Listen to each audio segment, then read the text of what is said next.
Are you wondering why your oncologist hasn't talked with you about lifestyle or dietary changes as part of your cancer care? A lot of folks ask me this question. Why is this not talked about?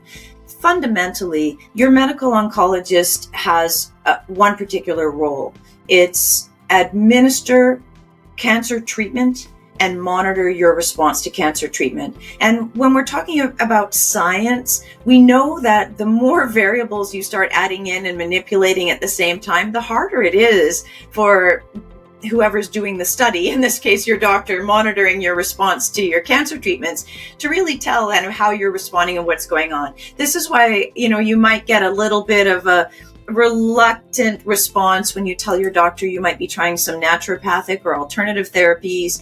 It might also be that they don't have a lot of faith in those things, but it can also be because they're not sure how those things are going to influence how your treatment is working. It's kind of the same thing with the diet and exercise. If your doctor doesn't have confidence in how that's going to affect you, they're not going to recommend it. And medical oncologists are specialists in prescribing and administering and monitoring your symptoms to cancer treatment. So that's kind of the main reason why. Your oncologist is also super busy. They don't really, sadly, have much time to talk with you about your cancer treatment, let alone other things like that. So I understand that can lead you to feel like your medical oncologist isn't really looking out for you, perhaps, or doesn't understand that these things matter. I'm sure they do.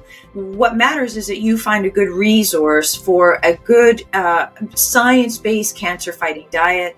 The team at Cancer Treatment Options Management has developed one, FYI, reach out and ask for that. But just make sure it's one that is good common sense and has some good science behind it. Always check PubMed as a reference if you're thinking about alternative supplements or things like that. If there's nothing on PubMed about that particular treatment, it probably doesn't have any efficacy.